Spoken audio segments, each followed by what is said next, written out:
Hey everyone, Tactics here, bringing you my Mythic Amirdrassil raid guides. Where to kick things off, I have to, of course, one-up Chris Metz and bring you not 3, but 4 bosses in a single video. Of course, the first few bosses of the raid aren't going to be super complex here, so we're going to cover them relatively quickly, hence why they're all in one video. But regardless, I'll be giving you all of my insights and how we personally prepared for them, even if it's, relatively low compared to future bosses. The differences you're going to be seeing going into Mythic difficulty, of course, and then what strategies we actually ended up using, as well as some other tips, tricks, and weak auras as well that will hopefully help you and your group get the kill.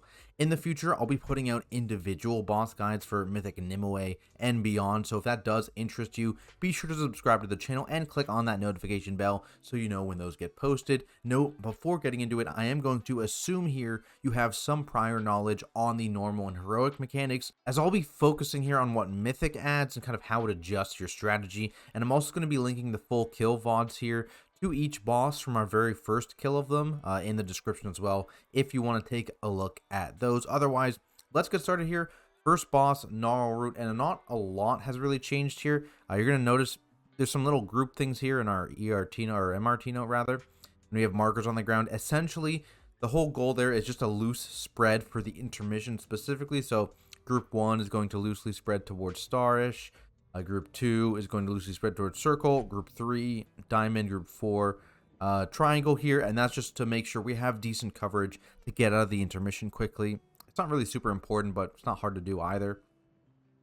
For tanks here, it's essentially the same. So the ad spawns come out from cardinal directions of the boss. So straight in front, straight behind, left and right. You're gonna see in a second here, so you can force the spawns to be like on top of previous spawns here just by how you're facing the boss. So make sure that you do that. The other thing actually, which is a little bit weird here, is actually the tank buster in Dreadfire Barrage. You're gonna notice here, if you look at the timer when the second one comes out, the next Dreadfire Barrage is actually going to come out and extend a previous one. So what you actually need to make sure you do is let the second tank go to 10 stacks here on this Dreadfire Barrage, or it's the next Dreadfire Barrage actually. So this one would be fine, you can see here, but it's the one after this which is going to go up to 10. It comes out in 11 seconds, 10 seconds here, and my debuff doesn't expire for 13 seconds.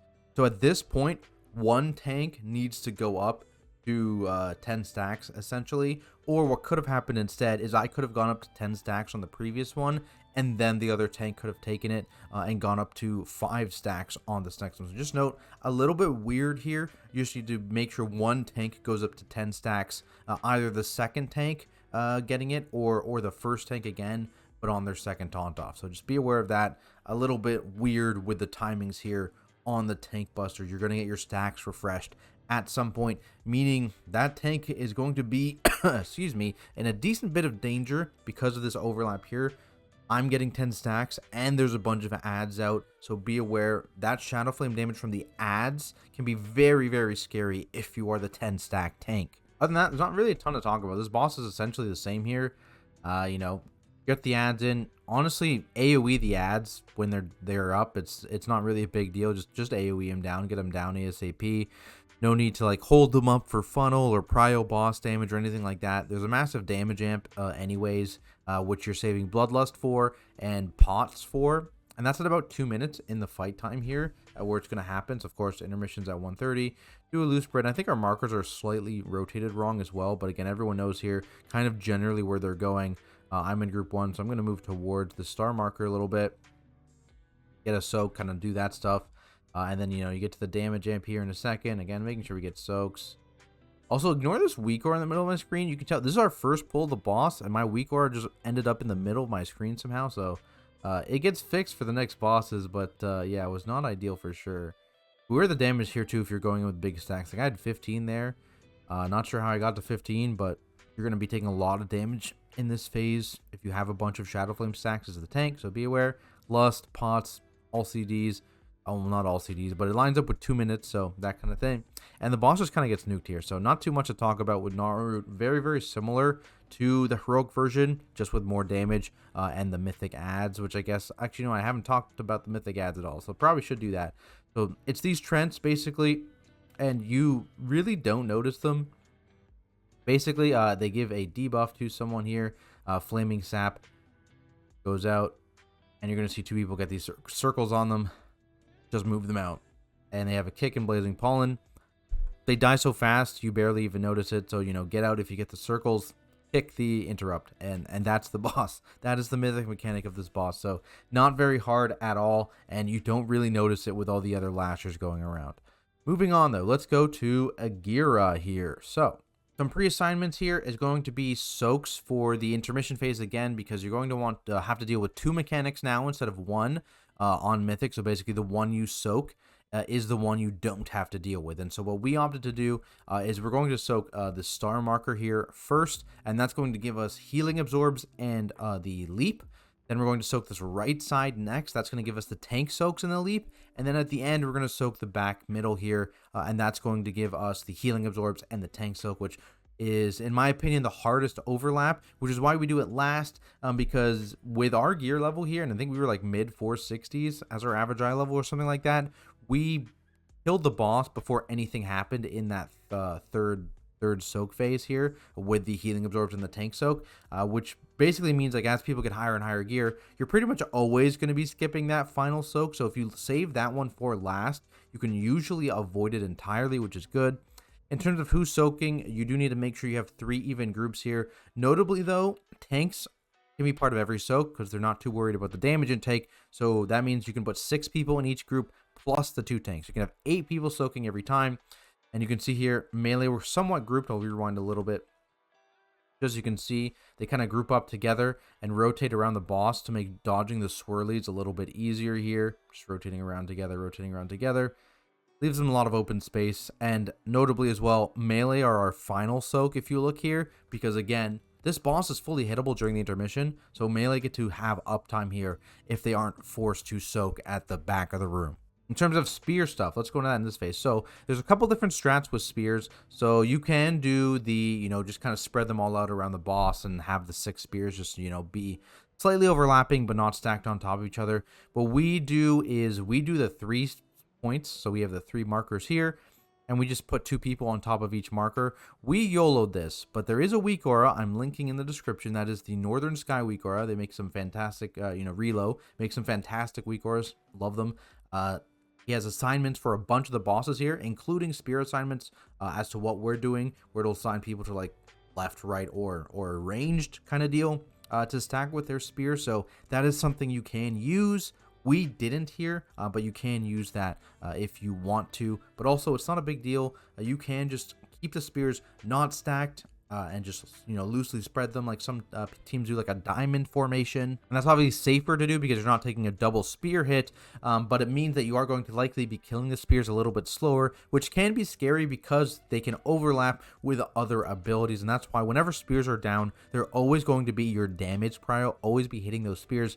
Kill them ASAP, just so, people are free to actually move, because otherwise, if this overlaps with like the healing absorbs in a few seconds, right, with a tank soak, right, like here, healing absorbs go out, we barely break the spears out in time and they can run out now and get these. Speaking of healing absorbs, notice here, people are running fairly far out. That's just to get these orbs and, easy to dodge. If you do still have your healing debuff and it's getting close to the end of the duration, make sure you step back in a little bit just in case you're outranging healers or something like that. But just pop down here as well, makes it a bit easier to dodge just like this. In terms of the charge, works the same. It's on, furthest target. So keep that in mind. You can bait it somewhat if you choose, but not really in the world. Tank taunts, it's still somewhere between 4 and 6 stacks. Just kind of wherever your stacks fall off at is where you kind of would taunt. And that's just kind of dependent on the boss's spell queuing here. Now, another reason that we're staggering the healing absorb phases to be 1st and 3rd is because obviously that's kind of where you want healing cooldowns to be. So keep that in mind. Also here with our spear positioning, obviously not that one included. I can fast forward to the next spear maybe. These markers are far enough out such that melee has a safe spot in the middle here. So if you see, the melee are just going to crunch up into the middle here while not being on tanks and be safe from being hit by these spears. So that's why the spear markers are somewhat further out than you would expect. They're still cleavable, of course, 2 spears at a time. But the big thing is that melee can just step under the boss without stepping on top of the tanks to deal with that cleave effect, and they'll be just fine. Now, tank soak is in the 2nd phase here, so let's fast forward here. us soaking again. Again, tanks are soaking, plus a new 6 set of people that are ranged. And tank soaks here. So basically, again, your raid split into 50-50. Though note with how the soak actually works, make sure that you're accounting for the fact that both tanks are only going to count for the first soak, because they're going to be stacked on top of each other to deal with that cleaving debuff, right? And so we're both going to be getting the debuff that makes us not count for soaks for the second soak. So make sure that you have 10 people for the second soak, and only 8 other people, not counting the tanks, for the first soak. Because you see here, the soak, we're going to take a ton of damage from this soak, just because I believe, 1, we don't fully account, we maybe missed a couple people on the outside, and 2, the tanks both don't count. So look how low we dropped there. So potentially also make sure you have a CD running. I think we maybe had rally running, maybe not, something running for that as well, just because it's very likely that second one's going to be a bit more scary than the first one, just because of that. Other than that, here, as you can see, tank positioning pretty much the same. You're in here in the middle, you're stacked up against the wall to avoid the cleaving, and this boss is just kind of like heroic. You're just dealing with 2 mechanics at a time, so it can be a little spooky, but something to keep in mind there. It's pretty similar to heroic as well. Not too many changes here. So that is Igira. Moving on, Volcoross, which I think might be the easiest boss in the raid. Actually, I think this might be easier than Gnarlroot. A little bit of pre-prep here, though. So, of course, you are going to be splitting your raid in half, but I also recommend you split your raid in half again because of the mythic mechanic here, where that debuff, that coiling flames debuff, that goes out on players, it becomes a soak at the end of it. And there's likely going to be 2 on each side, right? So you need to make sure, yes, first pull 2, I'm pulling pots out of my bag. But sorry, you're going to, have 2 on each side, and then you're going to need players on each side to get into each of those soaks. So we've split each half into half again. So the raid is in quarters now, with a melee soak and a ranged soak on each side here. Again, the weak aura, Northern Sky weak aura in the description, also has assignments for that, in case you get, someone who's, 2 range soaks on one side, for example. It can be really useful to help with that. But basically how this works, you're going to have the flames go out. And again, coiling flames should be leading your raid group as well, just like this. So you don't run out of space this way to dodge and avoid. But watch the timer. Also, the say bubbles do bait you a little bit. Don't wait for the say bubbles to count down. Wait for this to soak switch. Boom. Now it's a soak. Then you get into it. Soaked. Boom, and there's one behind us, and there's, basically it's happening everywhere. And then the next one goes out, and again, they're leading us. We move to the left a little bit, and it's just going to keep going like that, Tail comes out, he continues to lead us. That is the big thing. I'm trying to get back to my consecrate here, so I missed this one by accident, but notably, you can see the view there, where everything is. Tank debuff, by the way, exactly the same, just taunt mid jaws cast. No difference there for tanks. Again, leading us a bit. He's probably gonna have to come back. We get separated here by the tail slam, so that's why, depending, you maybe don't want to lead that much, but something to keep in mind here. Try and get back ASAP.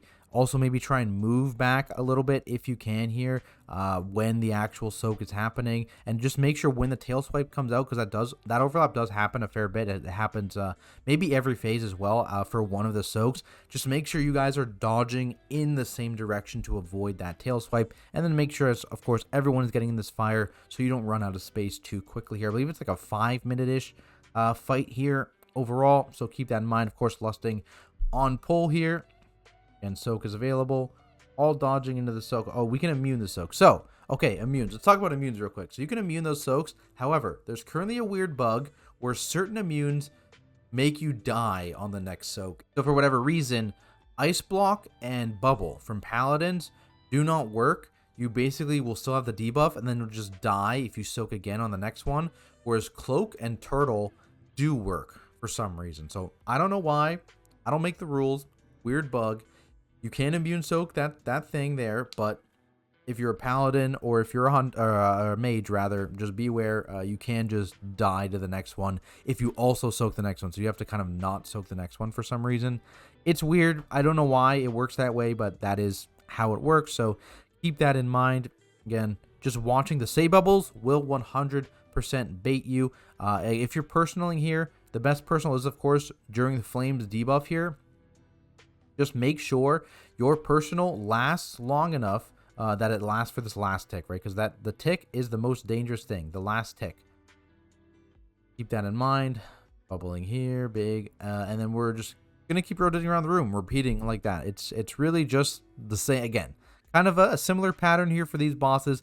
It's kind of the same as heroic here from here on out. So keep that in mind. You're just rotating around the room here, taking big damage for the Serpent Fury, but it's not too bad. But this is where you would probably want to make sure you have some sort of healer CD running. But that's really about it. And again, the weak aura can do a lot of heavy lifting here if you have it. Link in the description below. Actually, I'll probably just show you. Let me open up this weak aura and show it for you guys.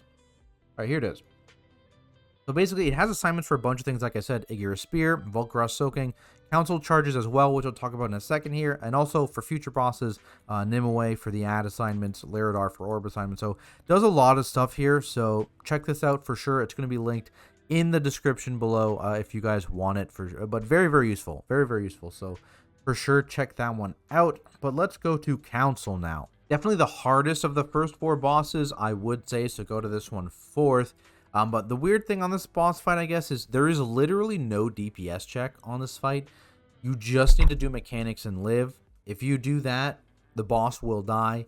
Do not tunnel DPS here for sure. So because of that, there's going to be a couple weird things that happen. So duck assignments. So basically, the mythic mechanic here is that 2 bosses are going to ult at the same time. This always happens in the same way. So it's always going to be Urktos and Airwind first. And kind of rotate through the bosses in the same order from then on. I believe it's then Urktos, or it's not Urktos, sorry, it's Airwind and Pip after that, and then it's Urktos and Pip, and then it just keeps going from that, cycling back from the beginning. So keep that in mind. For ducks, we have a few things for ducks. So the first is we have 2 players assigned to kind of constantly bounce ducks back and forth between themselves to keep these low. Because you can see these come out, we have 26 stacks of this right now. That's a lot of raid damage if this stays up. So you want to keep this relatively clear for the entire fight. So we have 2 players assigned. We have a mage and a hunter here assigned to, bounce ducks back and forth. They have an assigned, group up spot in the middle of the room here at Skull. So that's where they would trade duck debuffs and continue clearing the room here. And notably, one of them would also call after this first duck phase if one of them didn't get debuffed in the first duck phase. So one of them would call, hey, someone come and duck me at Skull here. And then they would be able to trade ducks from then on, basically, for the rest of the fight. So literally, we're keeping someone ducked for a very, very long time, almost the entire fight. So that is how little DPS matters. Keep that in mind. We also assigned 2 players to make sure that Urktos got ducked as quickly as possible after his ultimate started, and that's our DH and our warrior there. So their job was to kind of look at the Urktos ultimate timing, which again happens first here, so in 25 seconds, and then happens third, so he skips an ultimate timing there. But they would look at those timings, and they would make sure that they would have a duck ready to go for that moment, again standing on that stack spot in the middle if needed to get a duck, in addition to our other people getting ducks, etc., prepping their thing or just getting ready to do timeout when the boss cast has actually begun. Right, the cast has to start, finish, needs to start channeling that ultimate for the duck to interrupt it. So in total, that's 4 DPS assigned to duck. Also, this is a 5 heal boss fight. You can 5 heal this too. So things to keep in mind: you can assign 4 people to do ducks and add a 5th healer and still kill the boss in time. It's just about living. Keep that in mind. Charge assignments, of course, similar to I guess Igira, where you're just splitting your raid up here, but tanks can be in every single charge. The tank debuff is not too dangerous, so tanks get in every single charge, and then split your raid in half. Notably, we always turn the charge a little bit towards the center here, so we do melee soaks and range soaks is what our charges are assigned to roughly. And again, you can use the weak aura for that.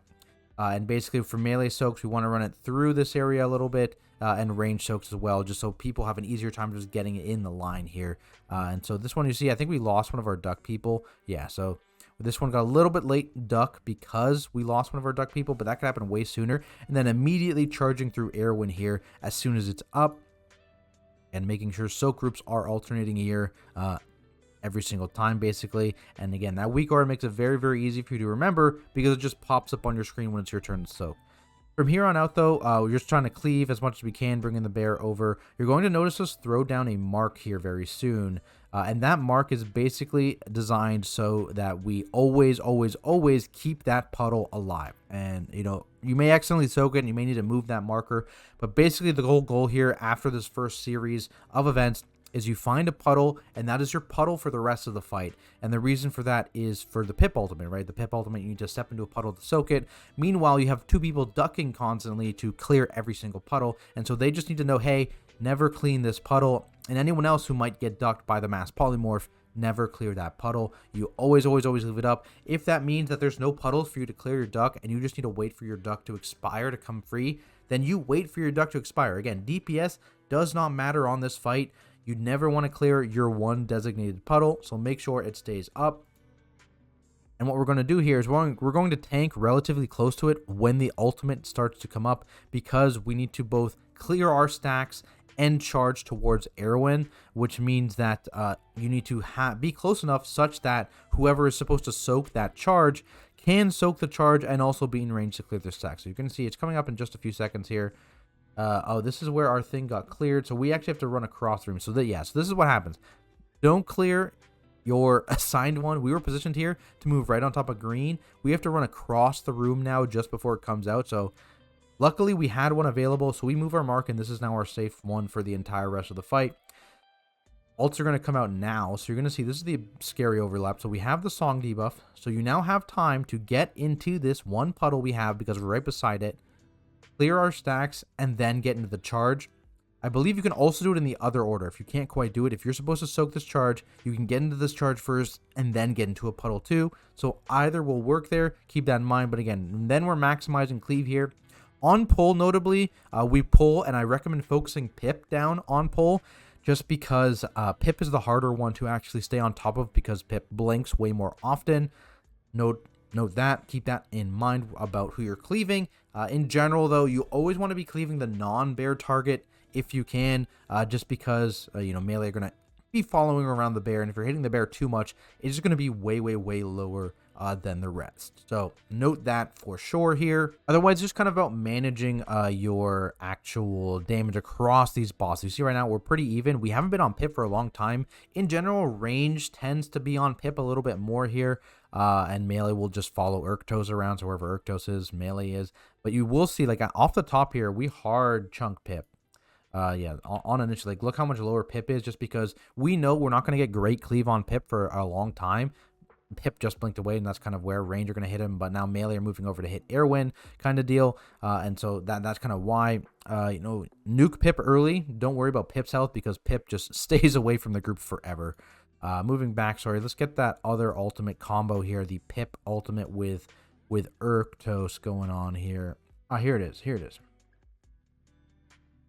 Okay, so again, Pip is going to go here, boom, and again, we are right next to a puddle, so we have our duck prepped and ready to go, because our duck assignment, boom, they get it insta, everyone else can then just clear right next to us, and we're good. So this is actually one of the easier combos, I would say, as long as, again, you have people assigned to instantly duck Urktos. I think the hardest combo for sure is going to be that Pip Erwin combo, because you need to be near a soak and then also getting a charge ASAP. But otherwise, again, you're just bouncing back and forth here, managing your puddles.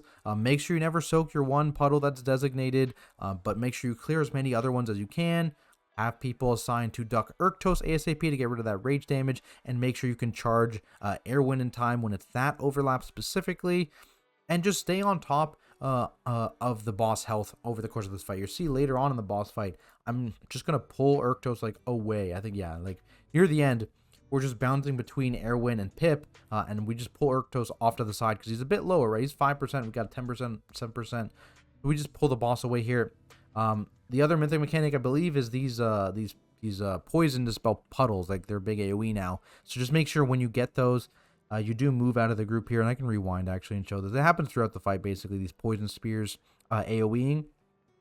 Just step out and make sure they get dispelled when they're out. Make sure you have enough poison dispels. Make sure you aren't insta-poison dispelling, because if this goes off in the group, it's like a few 100,000 damage, right? It's a big chunk of damage. So again, DPS doesn't matter. If you have the debuff, walk out of the group. Healers or anyone, like, even I am even poison dispelling here on this fight. It's a paladin tank here. So if you have a poison dispel and it's not too hard to get, grab it. you know, and use it to dispel people so they can maintain uptime. But, you know, like I said, like they get out, then they get dispelled. Do not into dispel the poison debuffs here, healers, as they will AoE here on this difficulty. But I believe that is it for the first 4 bosses of Amirdrassil on Mythic difficulty. So hopefully this does help you out, guys. And if it does, be sure to leave a like and subscribe for more content like it, including Mythic boss guides for the remainder of the raid very shortly, plus 20 Keystone Hero walkthroughs, title keys, and much, much more. If you have any questions, feel free to leave those down in the comments below, and I'll do my best to answer. Or you can check out my Twitch channel at, well, Ask Me over there, and that is at Tactics. And I'm going to stream all of my raid progression, all of my keep pushing from a tank POV, so come drop by and say hi.